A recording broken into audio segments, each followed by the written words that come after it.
And with the new administration here in the United States, there is a different approach to combating climate change. Under President Donald Trump, the U.S. has significantly shifted its climate goals. It is abandoning the net zero commitments to phase out greenhouse gas emissions by 2050 and has also left the Paris Climate Agreement. The United States now joins just a handful of states that include Libya, Iran, and Yemen in rejecting the 25 Accord. Now, others may follow, such as Argentina.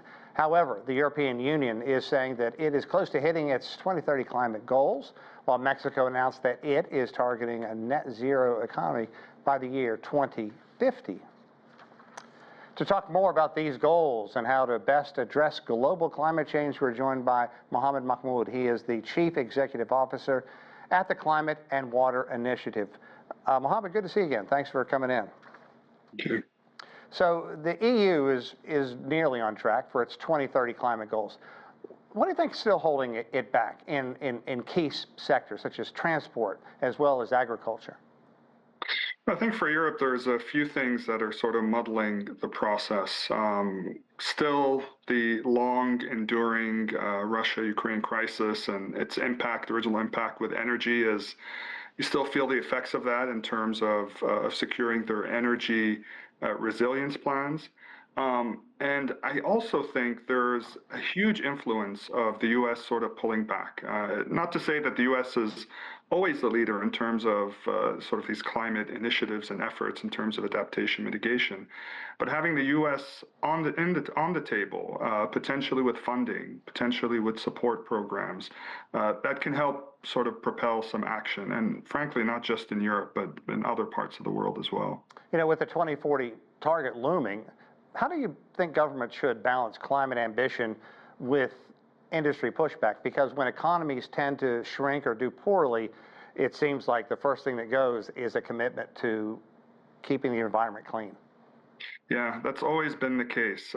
Whether it is economic shocks or things that induce economic shocks, a la what happened in the pandemic early period of the pandemic, changes in administration that move the dial in terms of policy initiatives, as we're seeing now in the U.S. It's difficult because it's easy to double down on commitments and funding and initiatives when funding is not necessarily a big part of the issue, but also getting enough goodwill for folks to participate. And so a lot of times it just feels like we're kicking a ball down the road and maybe in this case, not kicking it at all. Yeah, hiding from the ball in some cases.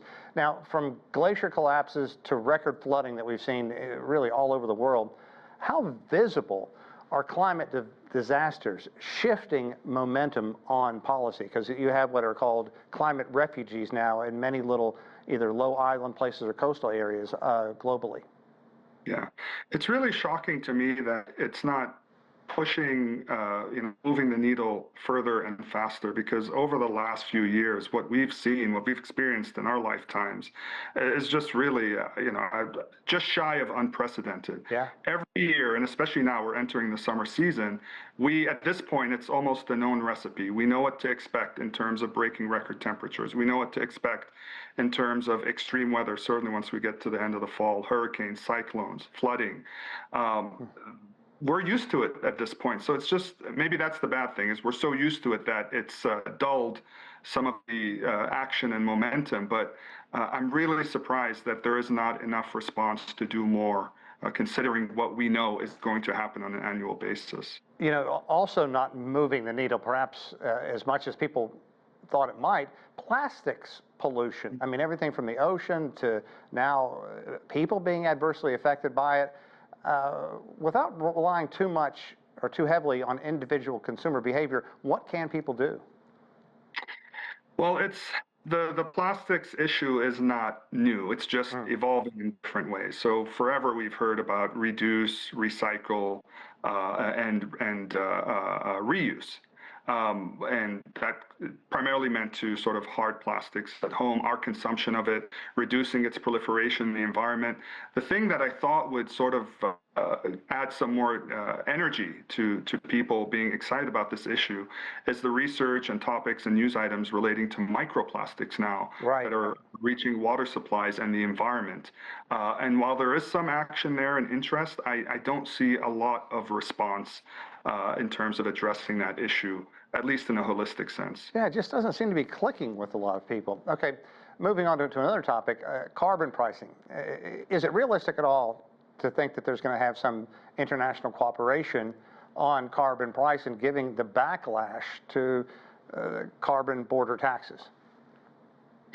I mean, that's a complex issue because I think it's you've got to look at a number of different things at the same time besides just the issue of carbon. What is the state of the energy industry, or specifically different countries, their energy portfolios? Do they have more renewables? Do they have other robust types of energy? And I think that, to me, will dictate their level of engagement and interest in pursuing that and reaching something that makes, frankly, sense for people to follow. Okay, so for everybody who's listened to the past 5 or 6 minutes, let's give people something to live for. What about some good news that is going on out there? Well, I always lean back on this idea of, yes, all these terrible things are happening and we're entering to the season of climate calamity. But again, absent governments and nations and larger entities implementing action, adaptation is still something all of us can do, individually, community level, city level, that I think, at least at a bare minimum, we can put things or action into place to protect ourselves, our communities, from some of the worst impacts of climate change, at least not preventing it. That's the larger mitigation issue. But individually and collectively, we can at least address it through adaptation. And with that, I think there's a lot more hope for to seeing results. Mohammed Mahmoud, can't thank you enough for your insight. We appreciate it.